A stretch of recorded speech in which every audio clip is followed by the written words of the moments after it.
I don't even know what to say. Significant increase, shocking, those are some of the words that come to mind when listening to this news. Now, if you have watched our previous week's video, I talked about that as well, that student visa fee was not announced until the last minute by the government. And we only came to know about the increase in student visa fee when there was a media release by the Australian Home Minister Claire O'Neill's website, which talked about a 125% increase in student visa fee application from the 1st of July 2024. And mind you, that was released on the 1st of July itself. Usually we have a plenty of notice in terms of when these changes come into effect. But as we have seen lately, there are literally no advanced information given in terms of these changes. Most of these changes are coming into effect without much to no notice at all. And student visa fee increase was no different. So in this video, we'll talk about what this increase is, why government is bringing such a huge change in the student visa fee structure,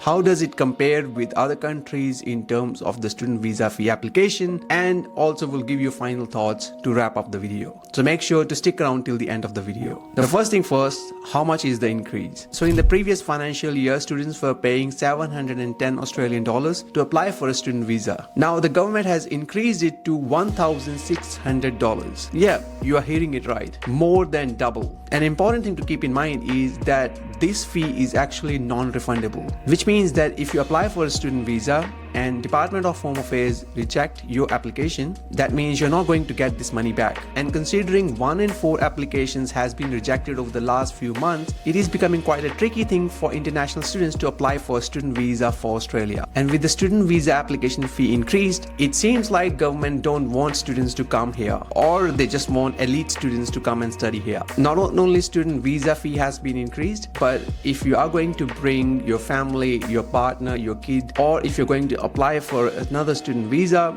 then it's going to cost you substantially more as well. That includes the student guardian visas as well. So you will be paying similar amount of money for a student guardian visa fee as well. So here's a quick table that shows you about the charges you will be paying for your student visa. So the base application fee is $1,600, but if you are going to bring any additional applicant with you, like your partner or your spouse, will cost you another $1,190. If you are bringing any additional applicant under the age of 18, like maybe your kids, that will cost you another $390.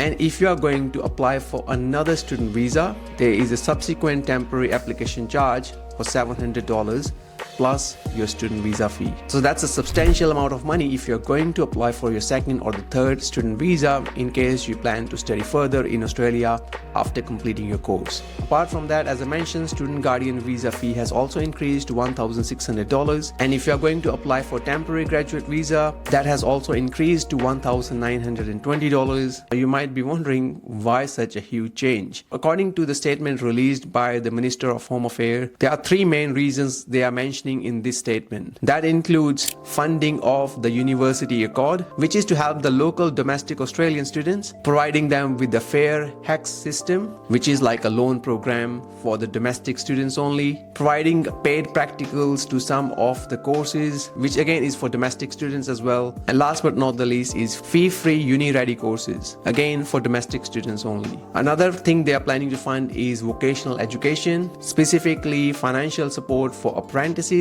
and employers who are hiring these apprentices. Again, international students can't do apprentices, so they are not eligible for this scheme either. And last but not the least, they are saying they're going to fund ongoing implementation of the migration strategy. So these are the 3 reasons the government has given us. Now, just to give you a bit of a context, here we're going to compare Australia's student visa application fee with other countries. So if you look at this chart here, the top 6 popular study destinations for international students, we're comparing each one of them in Australian dollars, how much it costs to apply for a student visa. So for Germany is the cheapest out of the list, which is $120. Canada being at the second place with $170. USA around $285. New Zealand around 345 Australian dollars. UK is around $950, which was the most expensive country to apply for a student visa. Now Australia has surpassed them which is $1,600, and not only surpassed them but has surpassed them with substantial amount of money.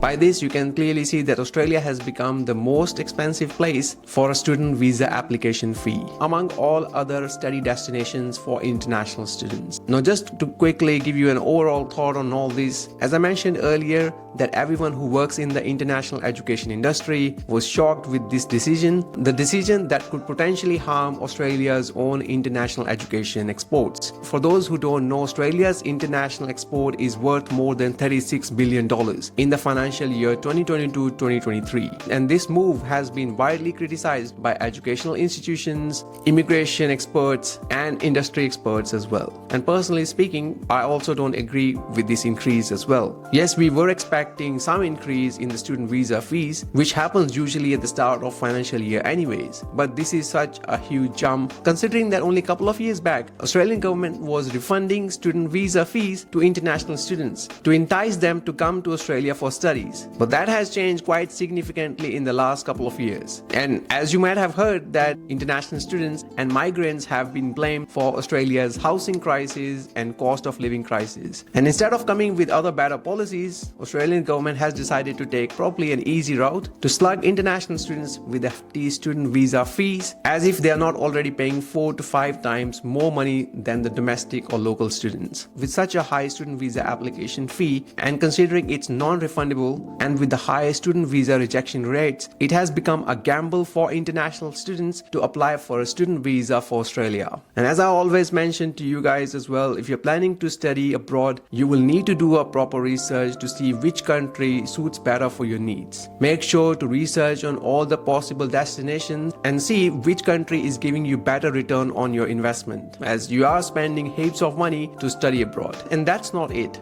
We're expecting one huge change coming up soon as well, and that is regarding the cap on international student numbers based on each education provider in Australia. Government has already given heads up on that, but we don't know the exact date. They might just introduce it on one day without giving any notice at all, and we will let you know as soon as we have any update on that. So make sure to subscribe to the channel, and if you're not following us on Instagram as well, please do so over there also. Let me know what are your thoughts on this change as well in the comment section below. I'm sure we're gonna see some supporters and some people who are against this, so please let me know in the comment section below what are your thoughts on this change. And if you are an international student who's planning to study here, would you consider studying in Australia after this change, or will it have impact on your decision to study or not to study in Australia? And if you would like to see what are the other changes that are coming into effect from the 1st of July 2024, then I suggest you to watch this video here where I talk about some major changes coming into effect from the 1st of July 2024. So click the video there and I'll see you there.